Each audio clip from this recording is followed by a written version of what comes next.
I'm Amanda, and you're watching The Reading and Writing Life. We're going to be looking back at July, all the books in here that I read in July, and discussing the 5-star reads. So if you've seen any of my videos about my reading journal, I just draw a line right here at the end of the month and begin my next month immediately. So that's what I did. I'm going to just go in my book and tell you the 5 stars. First, let's do some July stats. I read 27 books in the month of July. I read 9,149 pages in the month. The longest book that I read was The Stand by Stephen King, and the shortest book that I read was The Countess and the Stagecoach by Clare. And that was just 2 short stories together. Okay, so I'm going to go through my 5 stars. Out of the books that I read in July, I had 8 5 stars. So here they are. First, let me scoot over. First 5-star was The Heartbeat of Wounded Knee by David Treuer. This was part of the NPR challenge for the states we're in. It was so good. I talked about this a few weeks ago in my thing. This started at the Battle of Wounded Knee was in 1890 in southern South Dakota. And this book, it says on the little byline that it takes place from 1890 to now, but it doesn't. It really goes back to pre-Columbian times, and it was so good. It was really great, and I recommend it for anybody. It was really good. Okay, another 5-star for me was A Court of Honey and Ash by Shannon, and this was part of the Indie Accords. This was an indie published book, and I really liked it. I remember everything that happened, which is saying a lot because I read it the first week of July. And usually if I can't go back and tell you a lot of stuff about it, then I probably shouldn't have given it a 5-star read. But I really liked that. I mean, I remember the beginning. They throw you right into the action. You're in a trial where she is finished with her training and they're all going through a trial. I know what happens with her. I remember her past and what's going on with her father and all kinds of stuff. And I am ready for the next book when it comes out. So I think that I still should have given it a 5-star. I really like it. My next 5-star was Alanna, The First Adventure by Tamora Pierce. I want to say that David Wiley should get some kind of like recognition for telling me how good the Alanna series is. And he kept asking, have you gotten to Alanna yet? Have you gotten to Alanna? And I was like, no, not yet. And then when I got there, I was like, oh my gosh, I'm reading Alanna and I really like it so much.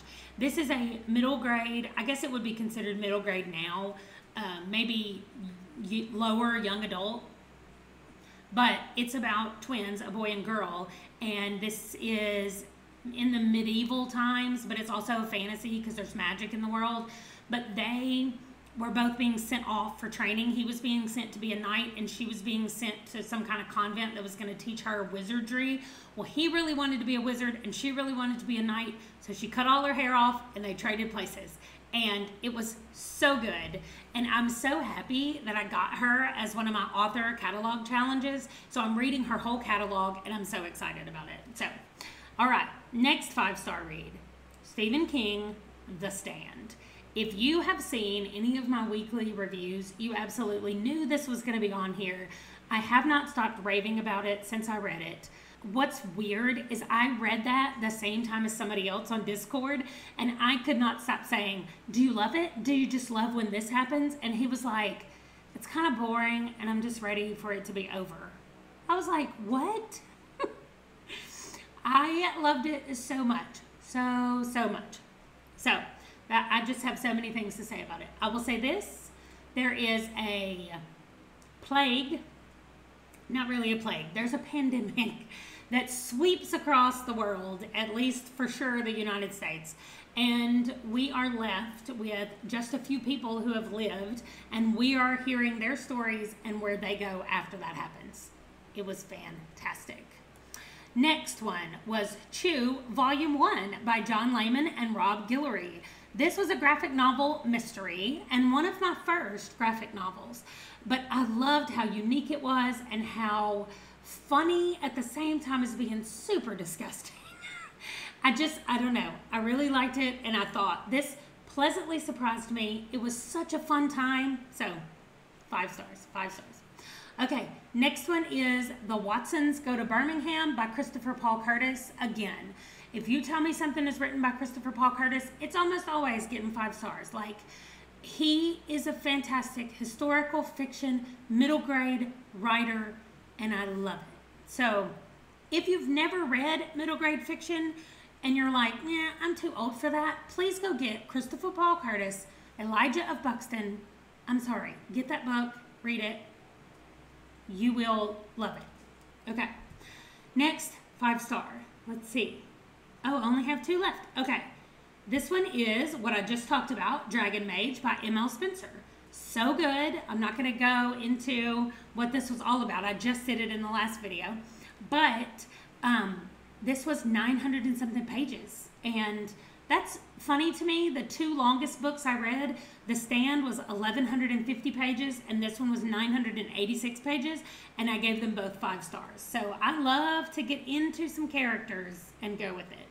This book, we're dealing with Aaron, who is a little boy, and he lives alone with his mom, and he thinks his dad has left him because he's weird. And he doesn't have any friends, and everybody makes fun of him in the little village that they live in. And it's just about him discovering that he's so much more than he ever thought that he would be. And he has to go through so many horrible things and deal with so many awful things. And we end this book when he is in his late teens, I want to say. And I am ready for whatever comes next from her. This is a new to me author. She is an indie author, and it was so good. And last, my last 5-star read by Josiah Bancroft, Senlin Ascends. I almost gave this 4.5 stars, and then I thought, why am I doing that? Like, it feels like I'm just being nitpicky. There was just a couple of parts in this book where I thought, this is dragging on a little too long. But then, after I finished the whole thing and I thought about it, I think that was part of what Josiah was trying to do, was to just show us that that's how Senlin felt, like things were dragging on. He's searching for his wife in the tower, and he can't find her, and every turn is confusing to him. He has a guidebook that he's been reading about the tower his whole life, and it's all wrong. And he's like, none of this makes sense, and I don't understand any of it. And that's how we feel too. We're so confused about what's happening. Are these people for real, or are they like playing a part? Who can you trust, and who knows really what's going on? And so just the uniqueness of the concept for this book and how well done I thought the first book was, 5 stars. So I went through those really quickly. I had such a great time in July. I read a lot of good books and a lot of great 5-star books. The Stephen King, The Stand, just makes me so much more excited about what's coming next in the Dark Tower extended world, and even just what's coming next from Stephen King. Like, he's always an author that I thought, I'm not reading his books. It's almost one of those things where if too many people hype it up, I don't want to read it, or I don't want to watch it, or I don't want to whatever. Which I don't like that I do that, but that's what I do sometimes. And so I just told myself, well, Stephen King's too scary, and he's too descriptive, and I don't want to read his books. That is completely untrue. I love reading his books, and it's not too scary. So I'm going to continue reading for the month of August, and I will be back next month for all of the August 5-star reads that I had, and let's all hope that there are a lot of them. Thank you for watching. I'll see you next time. Bye.